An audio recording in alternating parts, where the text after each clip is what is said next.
مطلب ان کے لیے مغفرت کی دعا کرتے رہو، اللہ کے حضور معافی کے طلبگار رہو، حیات ہیں تو جا کر ان سے معافی مانگ لو، ان کے لیے کوئی صدقہ جاریہ کر سکتے ہو، کوئی ایسی چیز کر سکتے ہو ایصال ثواب کے لیے۔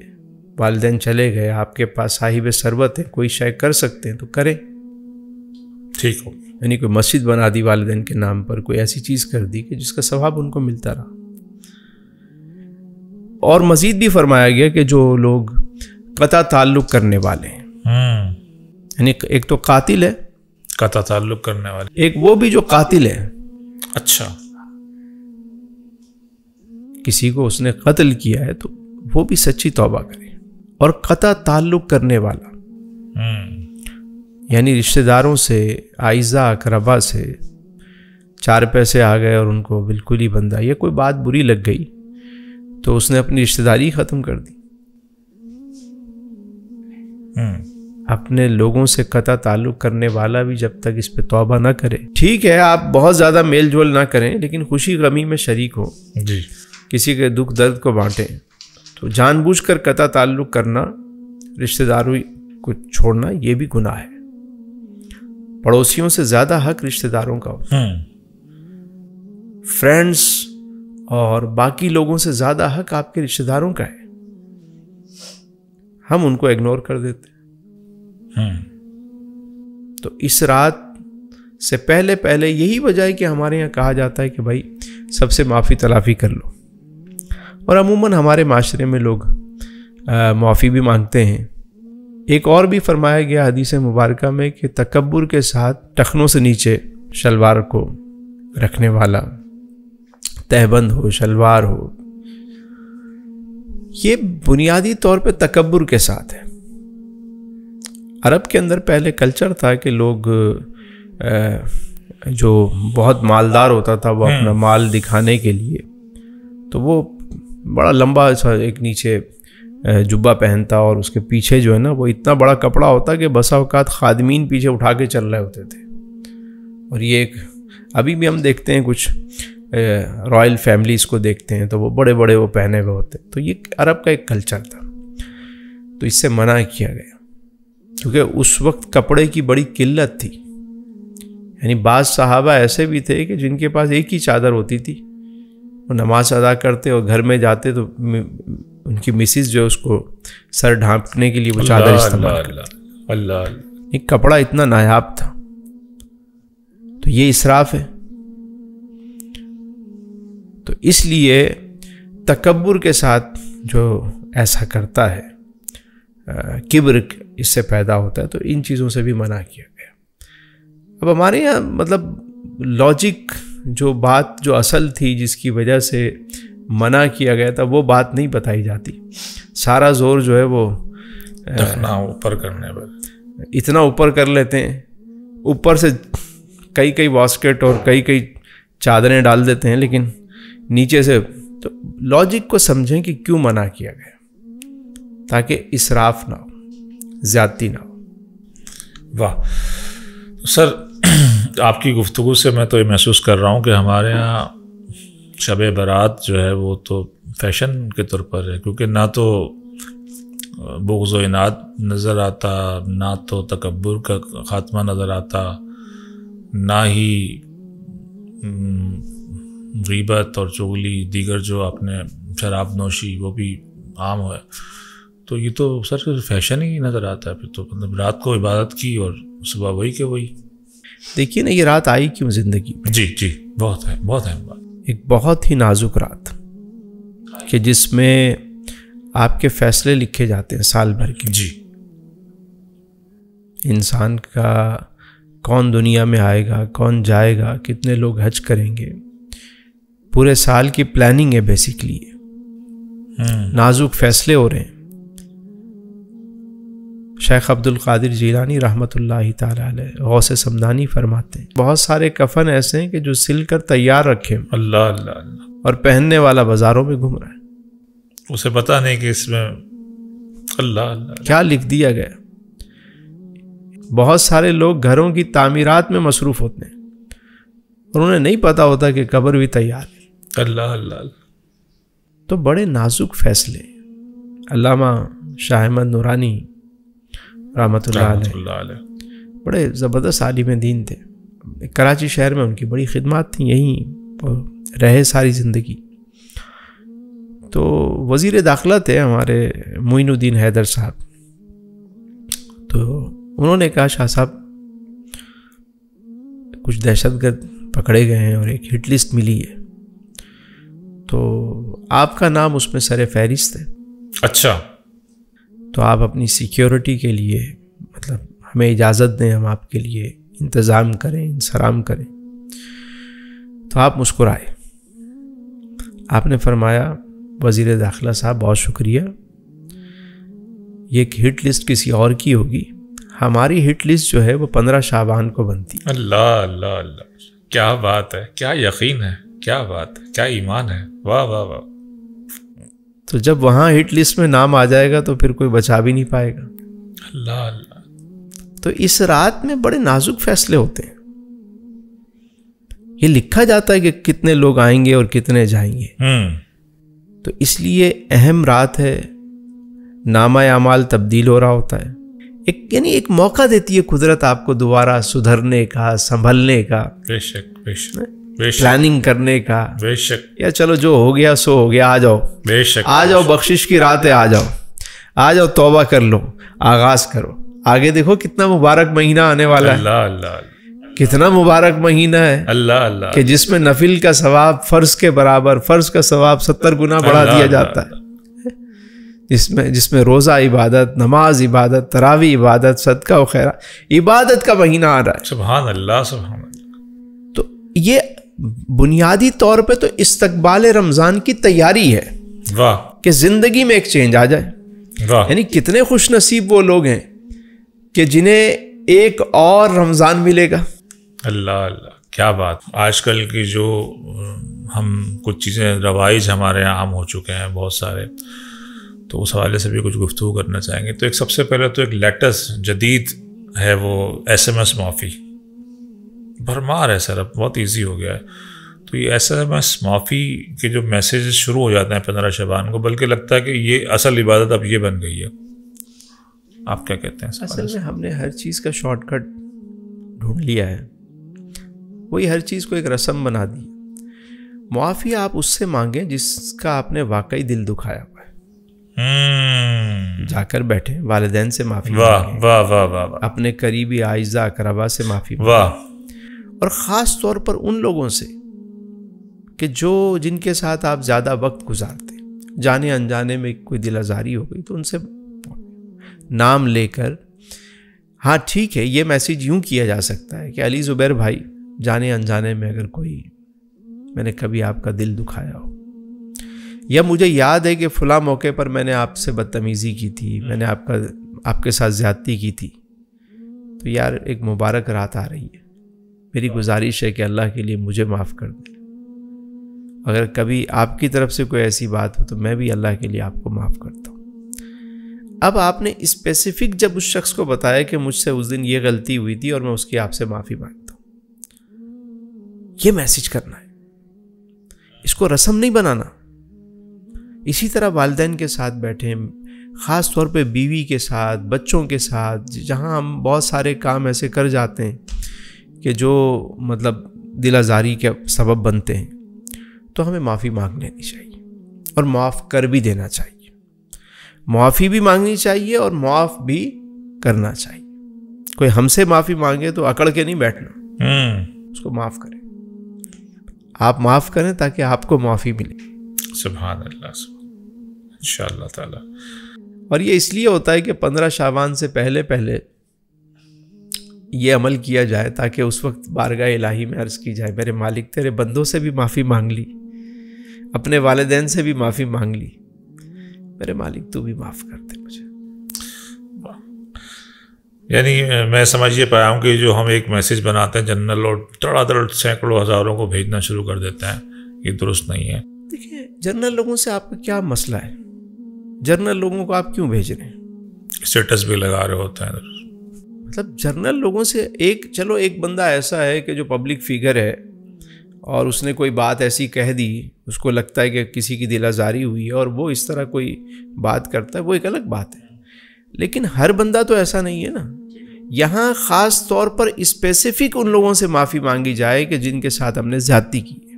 ٹھیک ہو گیا، ٹھیک ہو گیا. اچھا سر، ایک اور مسئلہ جو ہے وہ، ایک تو شب برات ہمارے یہاں ایک اور حوالے سے بہت مشہور ہے. ایک تو حلوہ پکتا ہے اور پھر رات کو آتش بازی ہوتی ہے. یہ کہاں سے سر چیزیں ہیں، اس کا کیا تعلق ہے؟ اصل میں کچھ چیزیں تو ہمارے یہاں ہندوستان سے کلچر ہمارے یہاں آیا، اور کئی چیزیں اس میں ہمارے ساتھ تحفے میں جو وہاں کے تہوار تھے جس طرح وہ ایڈ ہو گئے، اور پھر وہ ہمارے یہاں شامل ہوتے چلے گئے. جیسے ہم بچپن میں ہم سمجھتے تھے کہ یہ پھلجھڑی جلانا یہ بڑا لازمی حصہ ہے شب برات کا. یعنی کافی ایج تھی میری، مجھے اس وقت تک یہ ہم اس کو لازمی حصہ سمجھتے تھے کہ شب برات آئے گی تو پھلجھڑی جلائیں گے تو ہی شب برات جو ہے وہ مکمل ہوگی. تو بعد میں جیسے جیسے شعور آیا تو سمجھ میں آیا کہ یہ تو ساری فضول چیزیں ہیں. اپنے ہاتھوں سے اپنے پیسوں کو جلانا، اور پھر جو رات جہنم سے آزادی، یعنی آگ سے، نار سے آزادی کی جو رات ہے، اس رات آپ آگ جلا رہے ہیں. مطلب عجیب. یعنی شیطان اتنا زبردست مارکیٹنگ کرتا ہے، اس کو پتہ ہے اس رات میں اس کو کہوں گا کہ کہیں شراب خانے جاؤ، کہیں اور جاؤ، یہ نہیں جائے گا. یہ تو مسجد کی طرف جائے گا، یہ عبادت کرے گا، اس کو ان کاموں میں الجھا دو. تو وہ الجھا دیتا ہے ان کاموں میں کہ جس کو وہ لوگ سمجھتے ہیں کہ ہم کوئی خیر کا کام کر رہے ہیں، چراغاں کر رہے ہیں، خیر کا کام کر رہے ہیں. یہاں تو آپ کو آج کی رات جہنم سے، آگ سے، چیزوں سے، نار سے بچنے کی رات ہے. بے شک بے شک. ہم نے اس کو وہ برات شب رات، مطلب وہ شب رات وہ جو نا برات والی ہم نے بنا لی ہے کہ جس میں ڈھول تماشے آتش بازی کی جاتی ہے، ہم سمجھتے ہیں وہ رات ہے. جبکہ یہ شب براعت ہے. یعنی شب کہتے ہیں رات کو، براعت کہتے ہیں نجات کو. شب براعت یعنی نجات والی رات. اچھا سر، ایک اور سوال ہے کہ اس میں قبرستان میں بھی دیکھا گیا کہ لوگ قبرستان باقاعدگی سے جاتے ہیں پورے سال، جو پورے سال نہیں بھی جاتے وہ جاتے ہیں. تو یہ ٹھیک ہے؟ دیکھیں، آقا کریم علیہ السلام کے بارے میں جو حدیث مبارکہ ملتی ہے، سیدہ عائشہ صدیقہ رضی اللہ تعالیٰ سے روایت ہے کہ حضور علیہ السلام اس رات جنت البقیع تشریف لے گئے. تو اگر کوئی اس سنت کی نیت سے جاتا ہے، جا سکتا ہے، اس میں تو کوئی حرج نہیں. یہ سمجھنا کہ اگر نہیں گئے یا صرف سال میں ایک دفعہ ہی جانا ہے، ایسا نہیں. قبرستان آپ کو جب موقع ملے آپ کو جانا چاہیے، کیونکہ جہاں آپ کو جانا ہے وہاں تو پار والوں سے ایک تعلق رکھنا چاہیے. واہ واہ واہ، کیا عمدہ جملہ فرمایا. واہ واہ. ان کے ساتھ سلام دعا آتے جاتے ان کو سلام کرتے رہے. السلام علیکم یا اہل القبور، یغفر اللہ لنا ولکم وانتم سلفنا ونحن بالعصر. واہ. اچھا سر، عبادت اس شب میں آج کل انفرادی اور اجتماعی عبادت کی ایک بحث بھی عام ہے. تو آپ کے خیال میں اجتماعی عبادت ہونی چاہیے، انفرادی ہونی چاہیے، یا کیا ہونا چاہیے؟ بہتر کیا ہے؟ دیکھیں، دونوں طریقے اپنی جگہ مناسب ہیں. آقا کریم علیہ السلام جب جنت البقیع تشریف لے گئے شب میں، تو اکیلے لے گئے. اگر کوئی اکیلے عبادت کرتا ہے تو یہ سب سے افضل ہے. لیکن موجودہ دور میں، مطلب جو ہماری قوم کا حال ہے، آج کل اکیلے عبادت لوگ کرتے نہیں ہیں. یعنی نہ ان کو اتنی معلومات ہے. اولیاء کاملین، صلحاء، عارفین، ان کی بات ایک الگ تھی کہ وہ شب بیدار ہوتے تھے، ہر رات ان کی جو ہے وہ عبادت میں گزرتی تھی.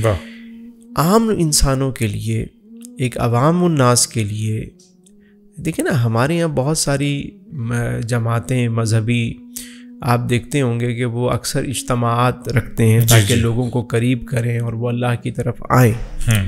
کچھ لوگ مطلب تبلیغ بھی کرتے ہیں، جمع کرتے ہیں. مقصد کیا ہے کہ لوگ قریب آئیں اور جو بھولا بھٹکا شخص ہے وہ اپنے رب کے قریب آ جائے. جی جی، ایسے ہی ہے. تو اگر عوام الناس اس رات میں آسانی سے مسجد کی طرف آ رہی ہے، مطلب ایک یہ کہ آپ ڈھونڈ کے ان کو جمع کر کے لائیں، اور ایک یہ کہ خود سے وہ لوگ آ رہے ہیں، تو اب کیا ہے، لوہا گرم ہے. اب خطیب کا کام کیا ہے، عالم کا کام کیا ہے، مبلغ کا کام کیا ہے، دائی کا کام کیا ہے کہ وہ اس لوہے کو گرم دیکھے تو وہاں پہ چوٹ لگائے. واہ واہ واہ واہ. وہ بتائے کہ دیکھو تم آ تو گئے ہو، واہ.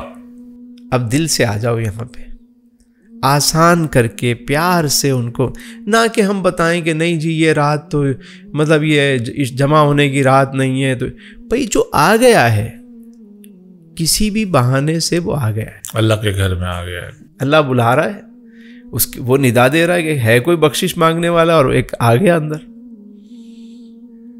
تو جب آ ہی گیا ہے تو اس کے لیے آسانی پیدا کر دو، کچھ ایسی باتیں اس کو بتا دی جائیں.